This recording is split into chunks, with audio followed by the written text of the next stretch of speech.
कैसे हैं आप सब? हमारी कहानियां देखने के लिए हमारे चैनल को सब्सक्राइब कीजिए और हाँ, बेल आइकॉन पर क्लिक करना मत भूलिएगा।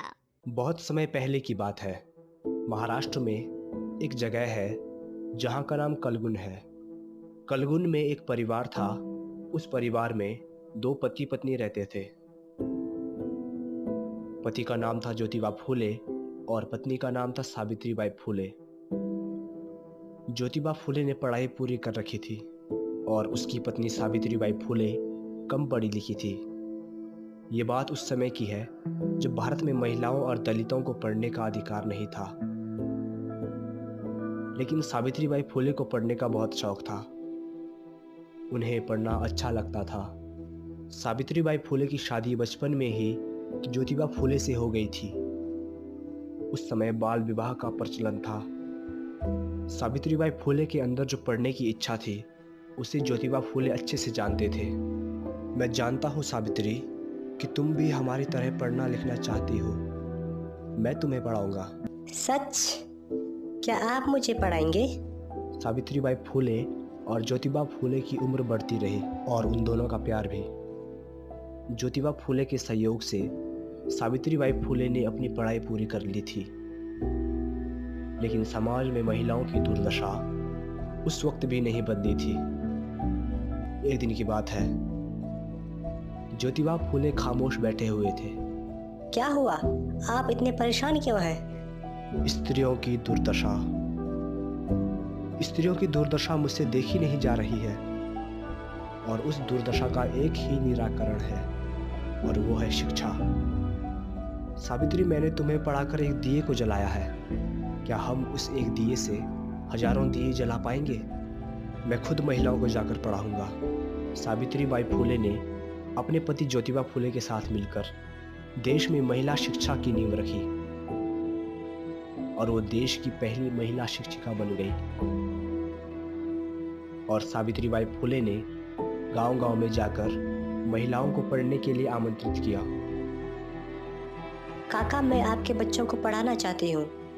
क्या आप नहीं चाहते कि आपकी बेटियां भी पढ़े लिखें और वो भी कुछ बने? क्या आप चाहते हैं कि वो भी वो सब भुगते जो आपने भुगता है? आपकी बेटियों को भी पढ़ने का उतना ही हक है जितना कि आपके बेटों को। काका, मेरा भरोसा कीजिए। नहीं करना हमको भरोसा। हमें बेटियों को नहीं पढ़ाना है। बेटियां तो पराया धन होती है। लो, आगे मुंह उठा के पढ़ाने। पढ़ लिख कर क्या करोगी? चूल्हा ही तो संभालना है, बच्चे ही तो संभालने हैं, कपड़े ही तो धोने हैं।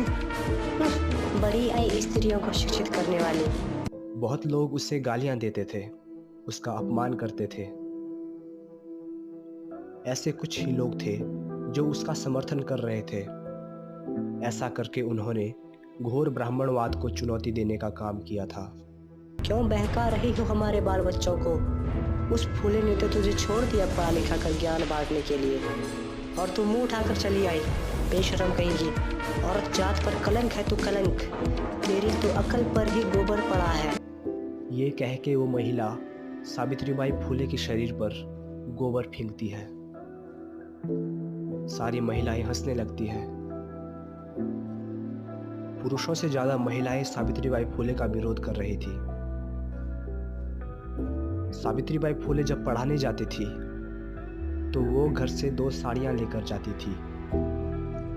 एक साड़ी वो पहनकर ले जाती थी और दूसरी साड़ी हाथ में ले जाती थी,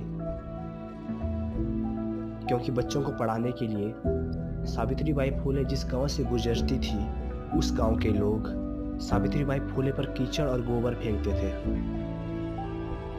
स्कूल में पहुंचकर सावित्रीबाई फूले वो साड़ी उतारकर दूसरी साड़ी पहन लेती थी, फिर बच्चों को पढ़ाती थी। उनके कदम अब रुकने वाले नहीं थे। देखो सावित्री, ये समाज जकड़ा हुआ है अपने ही बंधनों में। ये समाज परंपरा को तोड़ना नहीं चाहता। हमें ऐसे निराश नहीं होना है सावित्री। हमें कई बार अपमानित होना होगा।